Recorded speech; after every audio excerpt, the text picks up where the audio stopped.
we now need to go to, we're now into our last talk, the last but not the least, coming from Miki. And now we're going to go back to the problem of having data and figuring out something from it. So Miki, take it away. Sorry. Hi, Mame. Thank you for inviting me to this talk. So my work that I will be presenting today will be about mobile phone data. So I did this work with my collaborators from Finland, Aalto University in Finland, and also my home institute, the Asia Pacific Center for Theoretical Physics in South Korea. So my presentation today will be composed of 3 parts. First, I would like to discuss the motivation behind this project, and then the dataset that we used, and lastly, the main results, which is predicting relationships, quote unquote, from calling and texting patterns. So let's begin with why basically we decided to look at this. We are working with large-scale mobile phone data, and it's a very rich data set which can tell us a lot about human behavior. So first of all, if you have mobile phone data, you can actually generate the social network from the communication network. So every user, if you know whom this user calls, and you that for all the users, you can generate something like this. We also can determine where people go. So there are some data sets where you have location information. So if you, for example, track a user, you can basically find his or her daily trajectory like this. Like this. So this is an example of a user trajectory where you can see very clearly. Sorry, Miki. Yes? I think you need to share your screen. Oh, sorry about that. Sorry. Sorry, let me do this correctly. I'm sorry about that.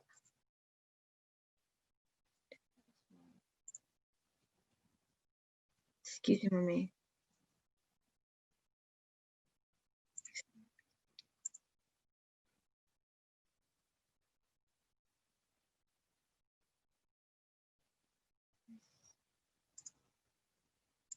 Give me a few minutes.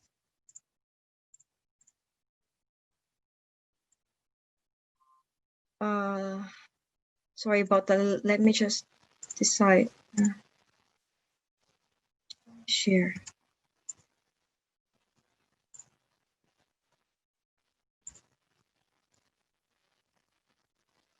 This one? Can you now see it?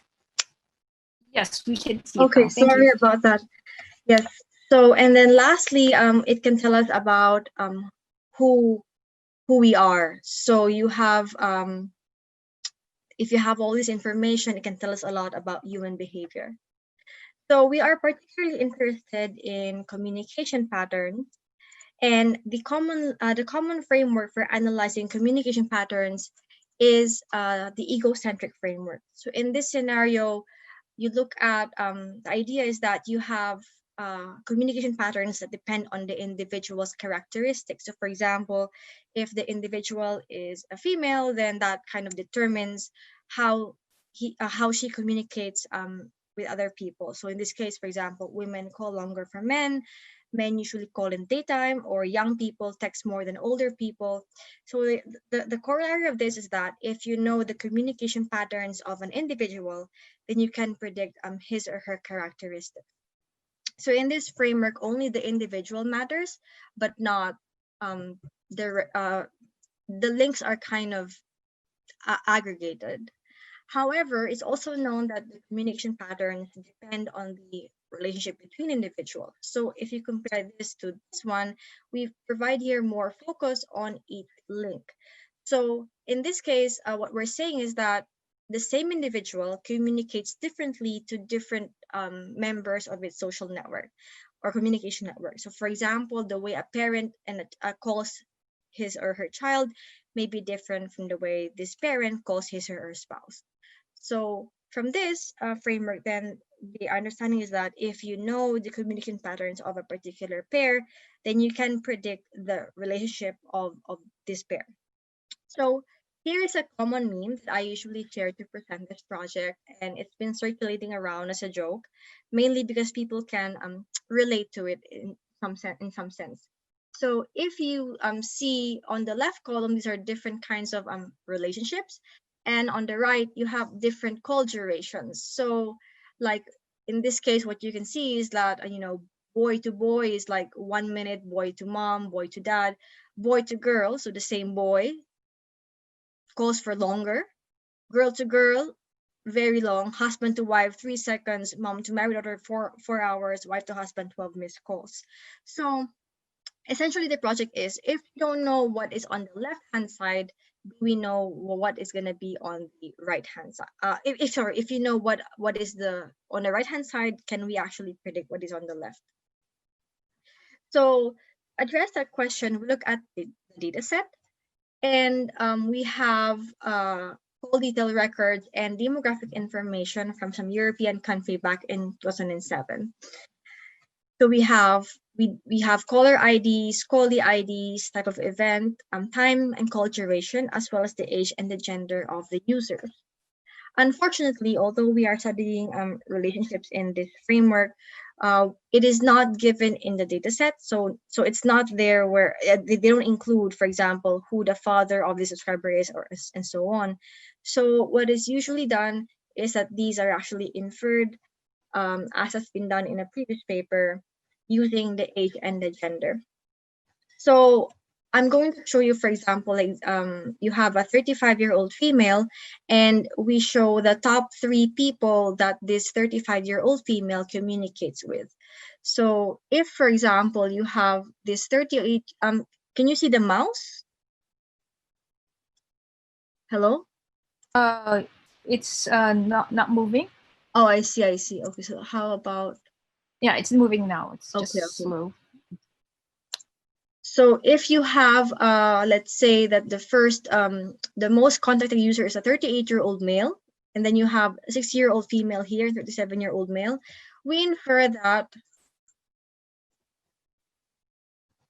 these are the corresponding relationships. So we use the age difference, the gender difference, as well as the ranking information to infer relationships from the demographic information available. Now, later on, I will discuss why I have put relationships in quote unquote. So let's now proceed with the main discussion, which is the results of our paper. So what we want to predict is demographic information, and we limit we limit the dataset to those which involve mutual top rank pairs. So what does this mean? Let's suppose that you have here 2 users, and then the widths of the arrows represent the frequency of communication. So in this case, the orange individuals here are the most commonly called contact of each other, but that is not true for the orange and the green individual and the orange and the gray individual. So we are focused on mutual top rank pairs compared to these other 2 kinds of categories, mainly because these are highly likely to be close relationships, which are romantic, familial, or platonic relationships. So we have 3 objectives in this study. The first one is we want to find which aspects of the calling and texting patterns explain the variation among pairs. And then we also want to make predictions about a pair's relationship, quote unquote. And we also want to see how, we also want to gain insights into how communication patterns change with the type of relationship. So to do that, we use the same data set that I presented earlier. We generate 175 features from the calling and texting patterns. which are separated by day of the week, the time, SMS and calls, and so on. So let's begin with the first part, which is explaining the variance among the pairs. So we use principal component analysis to basically see transform the variables into linearly uncorrelated variables that are linear combinations of the original features. So in this diagram, for example, these are the two features and these are your data points. But if you look in this direction, you'll find that this actually explains most of the variance, and this is the other direction which explains which is the second principal component. So imagine doing this for 175 features, but we only take the top components which explain most of the variance. Once we have these components, we then rotate them to perform some sort of factor analysis in order to explain it in a better way. So the results of this are the following. We find that the time of the day and the communication type, whether it's an SMS or a call, they explain most of the variance. So that just basically means that so here are the top factors. The variation in your calling and texting patterns among these mutual top rank pairs are about the time of day and whether it's a call or an SMS. But the day of the week and the local network structure actually do not contribute much to the variance. So the next question is, now that we know that these patterns are not uniform among the different types of pairs that we have, we try to predict information about a pair's relationship from the calling and texting patterns. So why do we not just say relationship? Simply because we don't have ground truth. So we do not know, for example, who are real romantic partners, who are just friends, and who are parent and children. However, what we do have are the age and the gender. So what we're going to do is we're going to predict the age and gender information, which we do know, and interpret these in terms of our inferred relationships, as we can see in the table here. So we find that, for example, if you look at the age difference, we can infer that anything less than 20 years may be peers, 20 to 39 years will be parent-child relationships, and grandparent-child for above 40 years. It's also relevant for us to look at gender difference as well as the age of the users, which we segment into 4 different categories, each one representing a stage in the life course. So, for example, this age group, 18 to 28, refers to the stage where most people are young and unmarried. 29 to 45 would be around the stage where people have, young kids. 40 to 65, where the kids are getting older, and 56 to 79, these are like the older citizens. So we actually did 2 prediction tasks, but we begin with this one, which is, can we identify who are opposite gender peers or not? So why are we looking specifically at opposite gender peers? Because if you look at all these mutual top rank pairs, they are dominated by these opposite gender peers. And among opposite gender peers, most of them are also mutual top rank. So we want to see if the variation in the pairs that we saw earlier from the principal components analysis can be used to identify who are these opposite gender peers, who are likely romantic partners. So we have a training and a test set, and we use the following models, and we tune hyperparameters via 5-fold cross-validation. And we find that we identified these opposite gender peers with an accuracy of 67%, which is not too bad if you look at it from a random classifier perspective. But if you create a dummy classifier where everyone is an opposite gender pairs, you have some improvement, but not quite. So we wanted to see why this is so. And to do that, we look at the performance of the model for various age groups.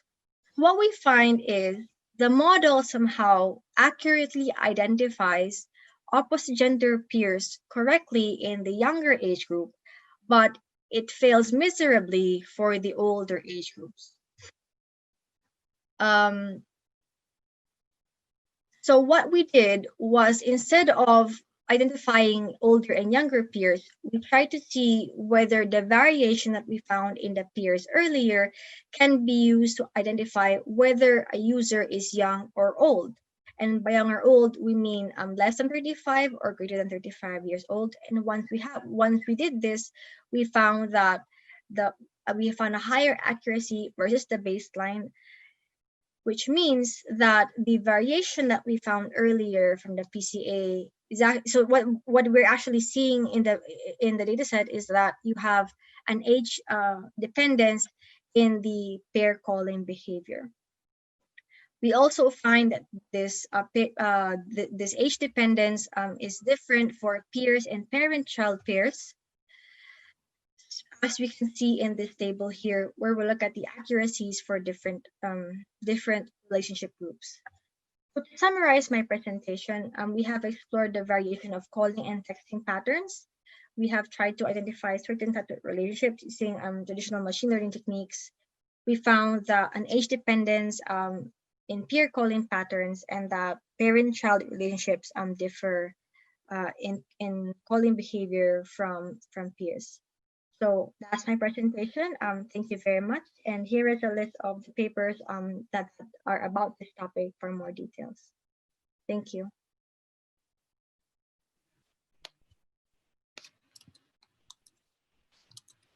Okay, thank you very much. Thank you very much, Miki.